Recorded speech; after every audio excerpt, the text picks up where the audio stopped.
Hello friends, welcome back to another video. आज का video कुछ नॉलेज से रिलेटेड होने वाला है क्योंकि मेरे चैनल का नाम है क्रेजी फैक्ट, जहाँ मैं आपसे शेयर करता हूँ crazy and interesting facts and some knowledge related facts. So आज मैं आपसे कुछ क्वेश्चन पूछूंगा जो कि इंडियन पॉलिटी से रिलेटेड है और इसका टॉपिक है attorney general of India. Exam से रिलेटेड एक दो क्वेश्चंस काफ़ी इंपॉर्टेंट है इस टॉपिक के रिलेटेड। बहुत ही छोटा टॉपिक है अटॉर्नी जनरल ऑफ इंडिया। आप किसी भी इंडियन पॉलिटी की बुक से इसे पढ़ सकते हैं। मैं रिकमेंड करूँगा कि अगर आप इस टॉपिक को अच्छे से याद करना चाहते हैं, समझना चाहते हैं, इसके जो इम्पोर्टेंट पॉइंट्स हैं 4-5 पॉइंट उनके बारे में उसको अच्छे से याद रखना चाहते हैं, तो आप इस टॉपिक को पहले पढ़ के ही उसके बाद मेरी वीडियो को देखिए। मैं आपसे इस टॉपिक से रिलेटेड कुछ क्वेश्चंस पूछूंगा और आप अपने माइंड में उन क्वेश्चंस के आंसर सोचने हैं। मैं उन क्वेश्चंस के आंसर भी साथ ही साथ बताऊंगा, तो इससे आपकी रिवीजन भी हो जाएगी उन क्वेश्चंस के रिलेटेड और आपका एक topic attorney general of India तैयार भी हो जाएगा। So without wasting much time शुरू करते हैं आज की वीडियो। हेलो फ्रेंड्स, तो शुरू करते हैं आज की वीडियो। हमारा फर्स्ट क्वेश्चन है अटॉर्नी जनरल ऑफ इंडिया से रिलेटेड। मैं आपसे पूछूंगा कि इंडियन कॉन्स्टिट्यूशन और इंडियन संविधान में जो अटॉर्नी जनरल ऑफ इंडिया का प्रोविज़न है वो कौन से आर्टिकल से है, कौन से आर्टिकल में प्रोविज़न दिया गया है अटॉर्नी जनरल ऑफ इंडिया का। आपके पास 5 सेकंड का टाइम है, आप सोच सकते हैं। तो फ्रेंड्स, आपने सोच लिया होगा, तो इसका आंसर है आर्टिकल 76।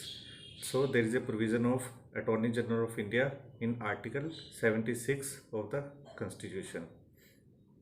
तो आज का हमारा सेकंड क्वेश्चन है अटॉर्नी जनरल ऑफ इंडिया से related. Who appoints attorney general of India, इसके अपॉइंटमेंट से रिलेटेड। तो आपने सोच लिया होगा इसका आंसर। तो फ्रेंड्स, इसका आंसर है president appoints attorney general of India. Bharat में जो अटॉर्नी जनरल ऑफ इंडिया की अपॉइंटमेंट होती है वो प्रेसिडेंट ऑफ इंडिया के द्वारा होती है। काफ़ी इंपॉर्टेंट क्वेश्चन है और अक्सर पूछा जाता है who appoints the attorney general of India. आज का थर्ड क्वेश्चन मैं डिस्कस करता हूँ। The question is who is the highest law officer in the country. Who is the highest law officer in the country. इसमें choices हैं। First choice attorney general of India, second choice is solicitor general of India, third choice is additional solicitor general of India and fourth is law minister. तो friends, इसका answer है attorney general of India.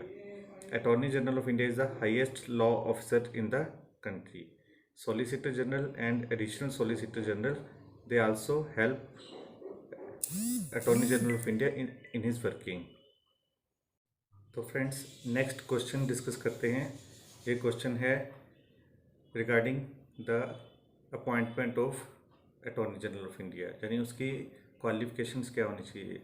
So question is which of the following is not correct.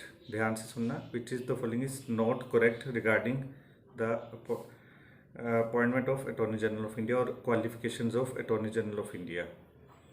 First choice is he must be a citizen of India. Second choice is he must have been a judge of High Court for more than 7 years. The third choice is he must have been an advocate in one of the High Court in India for more than 10 years. And the fourth choice is he must be an eminent jurist in the opinion of President. सो मैंने आपको 4 choices दी हैं, आप इनमें से सोचिए कौन सी choice गलत है, विच इज़ नॉट करेक्ट। तो फ्रेंड्स, इसका आंसर है second, he must be in जज of high court for more than 7 years। तो फ्रेंड्स, इसका एक्चुअल जो सही आंसर है वो है he must be might have been a जज of high court for more than 5 years and not 7 years। So this is one of the qualification and this is the answer. तो friends, next question है what is the term of office of attorney general of India. तो friends, आप सोचिए इसका answer 4 years, 5 years, 6 years या 7 years। No friends, इसका answer है the term of office of president is not fixed. Actually he holds office during the pleasure of the president.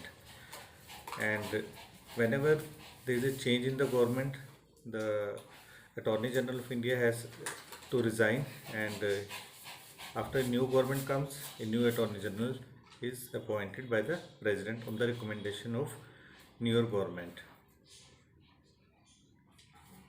The next question is, the Attorney General of India gives his resignation to whom?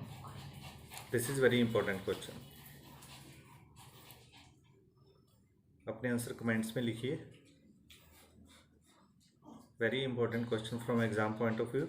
The Attorney General of India resigns from its post by giving his resignation to the President of India. Yes.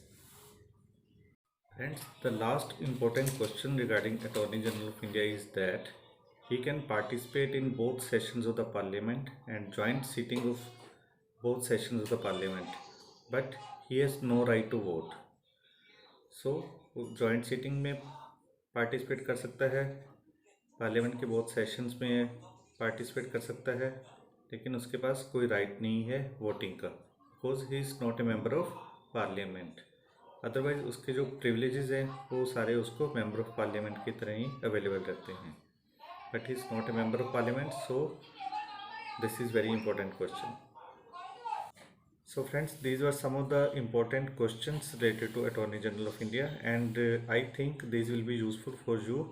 So if you are preparing for some competition exam, do subscribe my channel, and I will continue to share important GK facts, crazy facts, as well as general knowledge related information with you on my channel. Thank you very much.